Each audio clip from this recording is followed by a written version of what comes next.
ಮಿತ್ರರೇ ನಮಸ್ಕಾರ. ಮಿತ್ರರೇ, ಪಾಕಿಸ್ತಾನ ತಪ್ಪು ಮಾಡೋದೇನು ಹೊಸ್ತಲ್ಲ. ಅವ್ರು ಆಗಾಗ ತಪ್ಪು ಮಾಡ್ತಲೇ ಇರ್ತಾರೆ. ಆದರೆ ಇತ್ತೀಚಿನ ವರ್ಷದಲ್ಲಿ ಪಾಕಿಸ್ತಾನ ಮಾಡಿದಂತಹ ದೊಡ್ಡ ತಪ್ಪು ಯಾವುದು ಅಂತ ಪ್ರಶ್ನೆ ಮಾಡಿದ್ರೆ ಡಿಸೆಂಬರ್ 25ನೇ ತಾರೀಕು ಅಫ್ಘಾನಿಸ್ತಾನದ ಪಕ್ತಿಕಾ ಪ್ರಾಂತ್ಯದ ಮೇಲೆ ಮಾಡಿದಂತಹ ಏರ್ ಸ್ಟ್ರೈಕ್. ಯಾಕೆ ಅಂತಂದ್ರೆ ಪಾಕಿಸ್ತಾನ ಇದಕ್ಕೆ ಸರಿಯಾದಂತಹ ಬೆಲೆ ತೆರುವಂತಹ ಸನ್ನಿವೇಶ ನಿರ್ಮಾಣ ಆಗಿದೆ. ಅದು ಅಂತಿಂತಹ ಬೆಲೆಯಲ್ಲ. ಪಾಕಿಸ್ತಾನದ ವಿರುದ್ಧ ಪ್ರತೀಕಾರವನ್ನು ತೀರಿಸಿಕೊಳ್ಳುವಂತಹ ತೀರ್ಮಾನಕ್ಕೆ ಅಫ್ಘಾನಿಸ್ತಾನದ ತಾಲಿಬಾನಿಗಳು ಬಂದಿದ್ದಾರೆ. ಈಗಾಗಲೇ ಪಾಕಿಸ್ತಾನಕ್ಕೆ ಅವ್ರು ಏನು ಮಾಡಬೇಕು ಒಂದಷ್ಟನ್ನು ಮಾಡಿದ್ದಾರೆ. ಅಷ್ಟಕ್ಕೆ ನಿಲ್ಲೋದಿಲ್ಲ ಮಿತ್ರರೇ, ಇದು ಹಾಗೆ ಮುಂದುವರಿತಾ ಇರುತ್ತೆ. ಈಗ ತಾಲಿಬಾನಿಗಳು ಮತ್ತೊಂದು ಘೋಷಣೆಯನ್ನು ಮಾಡಿದ್ದಾರೆ. ನಾವು ಪಾಕಿಸ್ತಾನದ ಮೇಲೆ ಪೂರ್ಣ ಪ್ರಮಾಣದ ಯುದ್ಧವನ್ನು ಮಾಡ್ತೀವಿ. ಅದು ಕೂಡ ಪಾಕಿಸ್ತಾನದ ಸೈನ್ಯದ ಮೇಲೆ ಮಾತ್ರ ಅಲ್ಲ, ಸೈನ್ಯ ನಡೆಸುವಂತಹ ಬಿಸ್ನೆಸ್ ಎಂಪೈರ್ ಮೇಲೆ ನಾವು ಪೂರ್ಣ ಪ್ರಮಾಣದ ಯುದ್ಧವನ್ನು ಮಾಡ್ತೀವಿ, ಅದನ್ನು ಸಂಪೂರ್ಣ ನಾಶ ಮಾಡ್ತೀವಿ ಅಂತ ಅವರು ಘೋಷಣೆ ಮಾಡಿದ್ದಾರೆ. ಇಲ್ಲಿ ತಾಲಿಬಾನಿಗಳು ಅಂತಂದ್ರೆ ಅಫ್ಘಾನಿಸ್ತಾನದ ತಾಲಿಬಾನಿಗಳು ಈ ಘೋಷಣೆ ಮಾಡಿರೋದಲ್ಲ. TTP ತೆಹರೀಕಿ ತಾಲಿಬಾನ್ ಪಾಕಿಸ್ತಾನ್ ಈ ಸಂಘಟನೆ ಇಂತಹದೊಂದು ಘೋಷಣೆಯನ್ನು ಮಾಡಿದೆ. ಇದು ಮಿತ್ರರೇ ಪಾಕಿಸ್ತಾನದ ಸೇನೆಯನ್ನ ಬಹಳ ಒತ್ತಡಕ್ಕೆ ಸಿಕ್ಕಾಕ್ಸಿದೆ. ಪಾಕಿಸ್ತಾನದ ಸೇನೆ ಇದನ್ನು ಅಷ್ಟು ಸುಲಭಕ್ಕೆ ಜೀರ್ಣ ಮಾಡ್ಕೊಳ್ಳೋದಕ್ಕೆ ಸಾಧ್ಯ ಇಲ್ಲ. ಇಲ್ಲಿ ನಿಮಗೆ ಅನೇಕ ಗೊಂದಲಗಳು ನಿರ್ಮಾಣ ಆಗಿರಬಹುದು. ಪಾಕಿಸ್ತಾನದ ಸೇನೆ ಮೇಲೆ ಯುದ್ಧ ಅಲ್ಲ, ಪಾಕಿಸ್ತಾನದ ಸೇನೆ ನಡೆಸುವಂತಹ ಬಿಸ್ನೆಸ್ ಎಂಪೈರ್ ಅಂದ್ರೆ ಅವರ ಬಿಸ್ನೆಸ್ ಸಾಮ್ರಾಜ್ಯದ ಮೇಲೆ ಯುದ್ಧ ಅಂತಂದ್ರೆ ಏನು?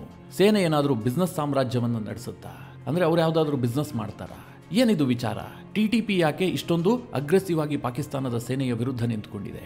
ಈ TTP ಸಂಘಟನೆಯ ಸ್ಟ್ರೆಂತ್ ಏನು? ಅವ್ರು ಯಾಕೆ ಪಾಕಿಸ್ತಾನದ ವಿರುದ್ಧವಾಗಿದ್ದಾರೆ? ಈ TTPಗೂ ಮತ್ತು ಅಫ್ಘಾನಿಸ್ತಾನದಲ್ಲಿರುವಂತಹ ತಾಲಿಬಾನಿಗಳಿಗೂ ಏನು ಸಂಬಂಧ? ಈ ಘರ್ಷಣೆ ಪಾಕಿಸ್ತಾನಕ್ಕೆ ಯಾವ ರೀತಿಯಾಗಿ ನಷ್ಟವನ್ನು ತಂದಿಡುತ್ತೆ? ಇದೆಲ್ಲವುದನ್ನು ಈ ವಿಡಿಯೋದಲ್ಲಿ ಸ್ವಲ್ಪ ಡೀಟೇಲ್ ಆಗಿ ನಿಮಗೆ ತಿಳಿಸ್ಕೊಡ್ತೀನಿ. ನೀವು ಈ ವಿಡಿಯೋನ ಕೊನೆವರೆಗೂ ಮಿಸ್ ಮಾಡದೆ ನೋಡಿ. ಮಿತ್ರರೇ, ಡಿಸೆಂಬರ್ 25ನೇ ತಾರೀಕು ಅಫ್ಘಾನಿಸ್ತಾನದ ಪಕ್ತಿಕಾ ಪ್ರಾಂತ್ಯದ ಮೇಲೆ ಪಾಕಿಸ್ತಾನ ಏರ್ ಸ್ಟ್ರೈಕ್ ಅನ್ನು ನಡೆಸಿತ್ತು. ಪಾಕಿಸ್ತಾನದ ಯುದ್ಧ ವಿಮಾನಗಳನ್ನು ಬಳಸಿ ಅಲ್ಲಿನ ಆರ್ಮಿ ದೊಡ್ಡ ಪ್ರಮಾಣದಲ್ಲಿ ಬಾಂಬ್ಗಳ ಮಳೆಗರೆದು ಬಿಟ್ಟಿತ್ತು. ಯಾವಾಗ ಈ ಘಟನೆ ಆಯಿತೋ ಅಫ್ಘಾನಿಸ್ತಾನದ ತಾಲಿಬಾನಿಗಳು ಸಿಡಿದೆದ್ದು ಬಿಟ್ರು. ನಾವಿನ್ ಸಹಿಸಿಕೊಳ್ಳೋದಿಲ್ಲ, ಇದಕ್ಕೆ ಪ್ರತೀಕಾರವನ್ನು ತೀರಿಸಿಕೊಳ್ತೀವಿ ಅಂತ ಅವರು ಶಪಥ ಮಾಡಿದ್ರು. ಕೇವಲ ಶಪಥ ಮಾಡಿ ಅವರು ಸುಮ್ಮನಾಗಲಿಲ್ಲ. 15,000ಕ್ಕೂ ಹೆಚ್ಚು ಸೈನಿಕರನ್ನ ಗಡಿಗೆ ನಿಯೋಜಿಸಿದ್ರು. ಜೊತೆಗೆ ಪಾಕಿಸ್ತಾನದ ಮೇಲೆ ದಾಳಿಯನ್ನು ಕೂಡ ಮಾಡಿದ್ರು. ಹೀಗಾಗಿ ಪಾಕಿಸ್ತಾನದ ಬಾರ್ಡರ್ನಲ್ಲಿ ಪಾಕಿಸ್ತಾನದ ಸೇನಾ ಶಿಬಿರಗಳಿಗೆ ನಷ್ಟ ಆಯಿತು. 19ಕ್ಕೂ ಹೆಚ್ಚು ಪಾಕಿಸ್ತಾನಿ ಸೈನಿಕರು ಸಾವಿಗೀಡಾದರು. ಒಂದು ರೀತಿಯಲ್ಲಿ ಪಾಕಿಸ್ತಾನಕ್ಕೆ ಮುಜುಗರ ಏರ್ಪಟ್ಟಿತ್ತು. ಇಷ್ಟಕ್ಕೆ ಮಿತ್ರರೇ ತಾಲಿಬಾನಿಗಳು ಸುಮ್ಮನಾಗಲಿಲ್ಲ. ಈಗ ತನ್ನ ಫ್ರಾಕ್ಸಿಗಳನ್ನು ಬಳಸಿಕೊಂಡು ಪಾಕಿಸ್ತಾನದ ವಿರುದ್ಧ ನಿರಂತರವಾಗಿ ಯುದ್ಧ ಮಾಡೋದಕ್ಕೆ ತೀರ್ಮಾನ ಮಾಡಿದ್ದಾರೆ. ತೆಹರೀಕಿ ತಾಲಿಬಾನ್ ಪಾಕಿಸ್ತಾನ್ ಈ ಸಂಘಟನೆ ಒಂದು ಘೋಷಣೆ ಮಾಡಿದೆ. ನಾವು ಪಾಕಿಸ್ತಾನದ ಸೇನೆಯ ವಿರುದ್ಧವಾಗಿ ಪೂರ್ಣ ಪ್ರಮಾಣದ ಯುದ್ಧವನ್ನು ಆರಂಭಿಸ್ತೀವಿ. ಇದು ಎಂದಿಗೂ ನಿಲ್ಲೋದಿಲ್ಲ. ಪಾಕಿಸ್ತಾನದ ಸೇನೆಯ ಸರ್ವನಾಶ ಆಗುವವರೆಗೂ ಕೂಡ ನಾವು ವಿಶ್ರಮಿಸೋದಿಲ್ಲ.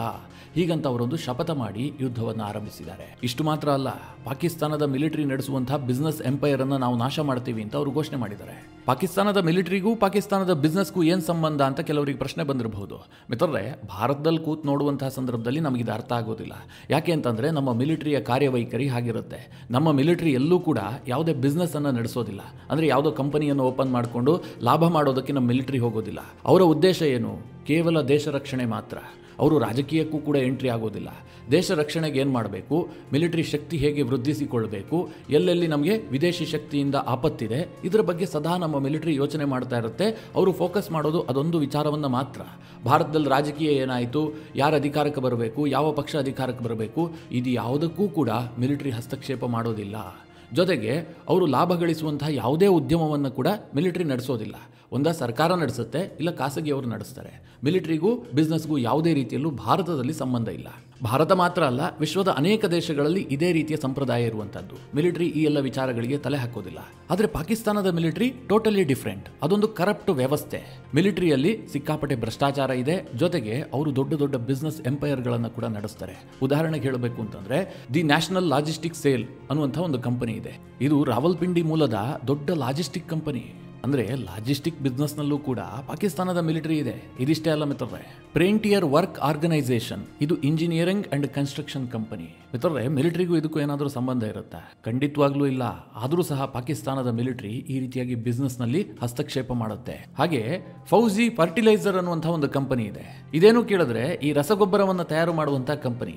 ರೈತರಿಗೆ ಒದಗಿಸುವಂತಹ ರಸಗೊಬ್ಬರವನ್ನು ಕೂಡ ಪಾಕಿಸ್ತಾನದ ಮಿಲಿಟರಿ ತಯಾರು ಮಾಡುತ್ತೆ, ಫೌಜಿ ಫರ್ಟಿಲೈಸರ್ ಅನ್ನುವಂತಹ ಕಂಪನಿಯ ಮೂಲಕ. ಹಾಗೆ ಮಿಲಿಟರಿ ಆಪರೇಟ್ ಮಾಡುವಂತಹ ಸಾಕಷ್ಟು ಹೌಸಿಂಗ್ ಅಥಾರಿಟೀಸ್ಗಳಿದ್ದಾವೆ, ಇಡೀ ಪಾಕಿಸ್ತಾನದಾದ್ಯಂತ ಇದೆ. ಹಾಗೆ ಕಮರ್ಷಿಯಲ್ ಬ್ಯಾಂಕ್ ಅನ್ನು ಕೂಡ ಪಾಕಿಸ್ತಾನದ ಮಿಲಿಟರಿ ರನ್ ಮಾಡುತ್ತೆ.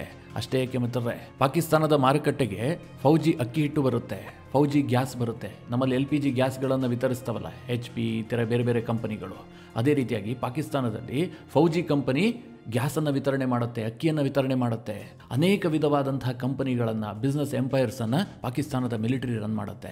ಇದರಿಂದ ಪಾಕಿಸ್ತಾನದ ಮಿಲಿಟರಿಗೇನು ದೊಡ್ಡ ಮಟ್ಟದಲ್ಲಿ ಹೆಲ್ಪ್ ಆಗೋದಿಲ್ಲ. ಅದರಿಂದ ಬಂದ ಲಾಭವನ್ನೆಲ್ಲ ಪಾಕಿಸ್ತಾನದ ಮಿಲಿಟರಿ ತೆಗೆದುಕೊಂಡು ಮಿಲಿಟರಿ ಬಹಳ ಶಕ್ತಿಯುತವಾಗುತ್ತೆ ಅಂತೇನಿಲ್ಲ, ಭ್ರಷ್ಟಾಚಾರ ನಡೆಯುತ್ತಷ್ಟೇ. ಪಾಕಿಸ್ತಾನದಲ್ಲಿ ಹೈ ರ್ಯಾಂಕ್ ಆಫೀಸರ್ಸ್ ಇರ್ತಾರಲ್ಲ ಮಿಲಿಟರಿಯಲ್ಲಿ, ಅವರು ಬೇಕಾದಷ್ಟು ಸಂಪತ್ತನ್ನು ಕ್ರೋಢೀಕರಿಸಿಕೊಳ್ತಾರೆ. ಯಾಕೆಂತಂದರೆ ಮಿಲಿಟರಿಗೆ ಈ ಎಲ್ಲ ಮೂಲಗಳಿಂದ ಆದಾಯ ಬರುತ್ತೆ. ಮಿತ್ರರೇ, ಈಗ ವಿಚಾರ ಇದು ಯಾವುದೂ ಕೂಡ ಅಲ್ಲ. ವಿಚಾರ ಏನು ಕೇಳಿದ್ರೆ, ಪಾಕಿಸ್ತಾನ ಈ ರೀತಿಯಾಗಿ ಬಿಸ್ನೆಸ್ ಎಂಪೈರ್ಗಳನ್ನು ನಡೆಸ್ತಾ ಇದೆಯಲ್ಲ, ಇದರ ಮೇಲೆ ನಾವು ಅಟ್ಯಾಕ್ ಮಾಡ್ತೀವಿ, ನಮ್ಮ ಟಾರ್ಗೆಟ್ ಇದು ಅಂತೇಳಿ ತೆಹರಿಕಿ ತಾಲಿಬಾನ್ ಪಾಕಿಸ್ತಾನ್ ಘೋಷಣೆ ಮಾಡಿದೆ. ಇದು ಮಿಲಿಟರಿಯನ್ನ ಅತ್ಯಂತ ಒತ್ತಡಕ್ಕೀಡು ಮಾಡಿದೆ. ಅವ್ರೇನು ಘೋಷಣೆ ಮಾಡಿದ್ದಾರೆ ಅಂತಂದ್ರೆ, ಪಾಕಿಸ್ತಾನದ ಮಿಲಿಟರಿ ನಡೆಸುವಂತಹ ಎಲ್ಲ ಕಂಪನಿಗಳಲ್ಲಿ ಸಾರ್ವಜನಿಕರೇನಾದರೂ ಹೂಡಿಕೆ ಮಾಡಿದರೆ ಈ ತಕ್ಷಣವೇ ತಮ್ಮ ಹೂಡಿಕೆಗಳನ್ನು ವಾಪಸ್ ಪಡೀರಿ. ಜೊತೆಗೆ ಈ ಕಂಪನಿಗಳಲ್ಲಿ ಯಾರಾದರೂ ಕೆಲಸ ಮಾಡ್ತಾ ಇದ್ರೆ, ಅದನ್ನೇ ನಂಬಿಕೊಂಡಿದ್ರೆ ಅಂಥವರು ಬೇರೆ ಆಲ್ಟರ್ನೇಟಿವ್ ಅನ್ನ ಹುಡುಕಿಕೊಳ್ಳಿ.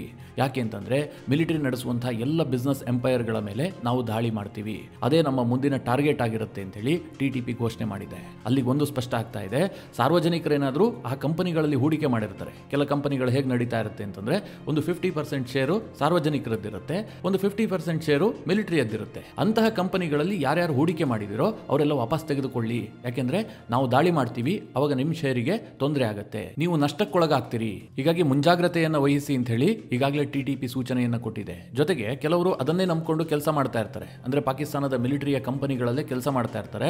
ಅಂತವರು ಬೇರೆ ಆಲ್ಟರ್ನೇಟಿವ್ಗಳನ್ನು ಹುಡುಕೊಳ್ಳಿ, ಬೇರೆ ಯಾವುದಾದ್ರೂ ಕಂಪನಿಯಲ್ಲಿ ಕೆಲಸ ಸಿಕ್ಕರೆ ನೀವು ಹೋಗ್ಬೇಡಿ ಅಂತ ಹೇಳಿ TTP ಸೂಚನೆಯನ್ನು ಕೊಟ್ಟಿದೆ. ಮಿತ್ರರೇ, ಈ TTP ಇದೆಯಲ್ಲ ತುಂಬಾ ಶಕ್ತಿಯುತವಾದಂತಹ ಉಗ್ರ ಸಂಘಟನೆ. ಮೇಲ್ನೋಟಕ್ಕೆ ನೋಡಿದ್ರೆ ಅಫ್ಘಾನಿಸ್ತಾನದಲ್ಲಿರುವಂತಹ ತಾಲಿಬಾನೇ ಬೇರೆ, ಪಾಕಿಸ್ತಾನದಲ್ಲಿರುವಂತಹ ತಾಲಿಬಾನೇ ಬೇರೆ ಅಂತ ಅನ್ಸುತ್ತೆ. ಸಂಘಟನೆಗಳು ಬೇರೆ ಬೇರೆ, ಆದ್ರೆ ವಿಚಾರಧಾರೆಗಳು ಸೇಮ್. ಈ TTP ಸ್ಥಾಪನೆಯಾಗಿದ್ದು 2007ರಲ್ಲಿ. ಅಫ್ಘಾನಿಸ್ತಾನದ ತಾಲಿಬಾನ್ ಸಂಘಟನೆ ಸ್ಥಾಪನೆಯಾಗಿದ್ದು ಬಹಳ ಹಿಂದೆ. ಅಫ್ಘಾನಿಸ್ತಾನದ ತಾಲಿಬಾನಿಗಳು 2000ನೇ ಇಸ್ವಿಗೆ ಮುಂಚೆಯೇ ಅಫ್ಘಾನಿಸ್ತಾನದ ಕಂಟ್ರೋಲ್ ಅನ್ನು ತೆಗೆದುಕೊಂಡಿದ್ರು. ನಂತರ ಅಮೆರಿಕ ಅಫ್ಘಾನಿಸ್ತಾನಕ್ಕೆ ಎಂಟ್ರಿ ಆದ ಕಾರಣದಿಂದಾಗಿ ತಾಲಿಬಾನಿಗಳು ಅಧಿಕಾರವನ್ನು ಕಳೆದುಕೊಂಡಿದ್ರು. ಆದ್ರೆ ತೆಹರಿಕಿ ತಾಲಿಬಾನ್ ಪಾಕಿಸ್ತಾನ್ ಸಂಘಟನೆ ಏನಿದೆ, ಇದು ಹುಟ್ಟುಕೊಂಡಿದ್ದು 2007ರಲ್ಲಿ. ಇವರು ಯಾವ ವಿಚಾರಧಾರೆಯೊಂದಿಗೆ ಪಾಕಿಸ್ತಾನದಲ್ಲಿ ಕೆಲಸ ಮಾಡ್ತಾ ಇದ್ದಾರೆ ಅಂತಂದ್ರೆ, ಇವರ ಮೂಲ ಉದ್ದೇಶ ಬಂದ್ಬಿಟ್ಟು ಪಾಕಿಸ್ತಾನದಲ್ಲಿ ಇಸ್ಲಾಮಿಕ್ ಲಾವನ್ನ ಇಂಟ್ರೊಡ್ಯೂಸ್ ಮಾಡಬೇಕು.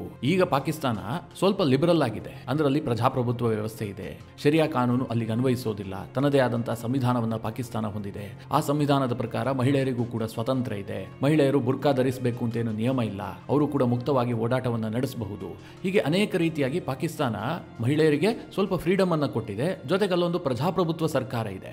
ಆದ್ರೆ ಈ TTP ಏನ್ ಬಯಸುತ್ತೆ ಗೊತ್ತಾ, ಇದು ಯಾವುದೂ ಕೂಡ ಇರಬಾರ್ದು. ಅಲ್ಲಿನ ಪ್ರಜಾತಂತ್ರ ವ್ಯವಸ್ಥೆಯನ್ನ ಕಿತ್ತೊಗೆದು ಅಲ್ಲಿ ಶರಿಯಾ ಕಾನೂನು ಜಾರಿ ಆಗಬೇಕು, ಇಸ್ಲಾಮಿಕ್ ಕಾನೂನು ಏನಿದೆ ಅದೇ ಪ್ರಕಾರವಾಗಿ ಪಾಕಿಸ್ತಾನವನ್ನ ರೂಲ್ ಮಾಡಬೇಕು. ಇದು ಇವರ ಮೂಲ ಉದ್ದೇಶ. ಜೊತೆಗೆ ಇತ್ತೀಚಿನ ದಿನಗಳಲ್ಲಿ ಇವರು ಪಾಕಿಸ್ತಾನದ ಸರ್ಕಾರದ ವಿರುದ್ಧ ದೊಡ್ಡ ಮಟ್ಟದಲ್ಲಿ ಯಾಕೆ ಹೋರಾಟ ಮಾಡ್ತಾ ಇದ್ದಾರೆ ಅಂತಂದ್ರೆ, ಈ TTPಯ ಅನೇಕ ಉಗ್ರರನ್ನ ಪಾಕಿಸ್ತಾನ ಬಂಧಿಸಿ ಇಟ್ಟುಬಿಟ್ಟಿದೆ, ಅವರು ಜೈಲಿನಲ್ಲಿದ್ದಾರೆ, ಅವರನ್ನ ಬಿಡುಗಡೆ ಮಾಡಬೇಕು ಅಂತ ಇವರ ದೊಡ್ಡ ಡಿಮ್ಯಾಂಡ್. ಎರಡನೇದಾಗಿ ಮಿತ್ರರೇ, ಈ ಹೋರಾಟ ಅತ್ಯಂತ ತೀವ್ರಗೊಳ್ಳೋದಕ್ಕೆ ಇನ್ನೊಂದು ಕಾರಣ ಏನು ಕೇಳಿದ್ರೆ, 2018ರಲ್ಲಿ ಪಾಕಿಸ್ತಾನ ಸರ್ಕಾರ ತನ್ನ ಸಂವಿಧಾನಕ್ಕೆ 25ನೇ ತಿದ್ದುಪಡಿಯನ್ನು ತಂದು ಪಾಕಿಸ್ತಾನದಲ್ಲಿದ್ದಂತಹ ಕೆಲ ಕೇಂದ್ರಾಡಳಿತ ಪ್ರದೇಶವನ್ನ ಖೈಬರ್ ಪಖ್ತೂನ್ವಾ ಪ್ರದೇಶಕ್ಕೆ ವಿಲೀನ ಮಾಡಿಬಿಡ್ತು. ಇದನ್ನ TTP ಬಲವಾಗಿ ವಿರೋಧಿಸುತ್ತೆ. ಯಾಕೆ ಅಂತಂದ್ರೆ, ಅಲ್ಲಿ ಸಾಕಷ್ಟು ಸಂಖ್ಯೆಯಲ್ಲಿ ಟ್ರೈಬಲ್ಗಳು ವಾಸ ಮಾಡ್ತಾ ಇದ್ರು. ಅವರೆಲ್ಲರೂ ಮುಸ್ಲಿಮರೇ, ಆದ್ರೆ ಅವರು ಬುಡಕಟ್ಟು ಸಮುದಾಯಕ್ಕೆ ಸೇರಿದಂತಹ ಮುಸ್ಲಿಮರು. ಅವರೆಲ್ಲರಿಗೂ ಕೂಡ ಅನ್ಯಾಯ ಆಗಿದೆ. ಈ ಮೊದಲು ಪಾಕಿಸ್ತಾನ ಸರ್ಕಾರ ನೇರವಾಗಿ ಅಲ್ಲಿ ಆಳ್ವಿಕೆಯನ್ನು ನಡೆಸ್ತಾ ಇತ್ತು. ಉದಾಹರಣೆಗೆ ಹೇಳಬೇಕು ಅಂತಂದ್ರೆ, ಸೌತ್ ವಜೀರಿಸ್ತಾನ್, ನಾರ್ತ್ ವಜೀರಿಸ್ತಾನ್ ಈ ಎಲ್ಲ ಜಿಲ್ಲೆಗಳು ಕೂಡ ಬರುತ್ತೆ. ಈ ಜಿಲ್ಲೆಗಳನ್ನ ಖೈಬರ್ ಪಖ್ತೂನ್ವಾ ಪ್ರದೇಶಕ್ಕೆ ಸೇರಿಸಿದ ಕಾರಣದಿಂದಾಗಿ ಆ ಬುಡಕಟ್ಟು ಸಮುದಾಯಗಳಿಗೆ ಅನ್ಯಾಯ ಆಗಿದೆ, ಇದನ್ನು ವಾಪಸ್ ಪಡಿಬೇಕು. ಹೀಗಂತ ಇವರೊಂದು ದೊಡ್ಡ ಡಿಮ್ಯಾಂಡ್ ಇಟ್ಟು ನಿರಂತರವಾಗಿ ಹೋರಾಟ ಮಾಡ್ತಾ ಇದ್ದಾರೆ. ಮಿತ್ರರೇ, ಇವರ ಹೋರಾಟ ಅಂತಂದ್ರೆ ಏನು ಪ್ರತಿಭಟನೆ ಮಾಡ್ತಾರಾ? ಖಂಡಿತವಾಗ್ಲೂ ಇಲ್ಲ. ಇವರು ಗನ್ ಹಿಡಿದು ಹೋರಾಟ ಮಾಡುವಂತವ್ರು.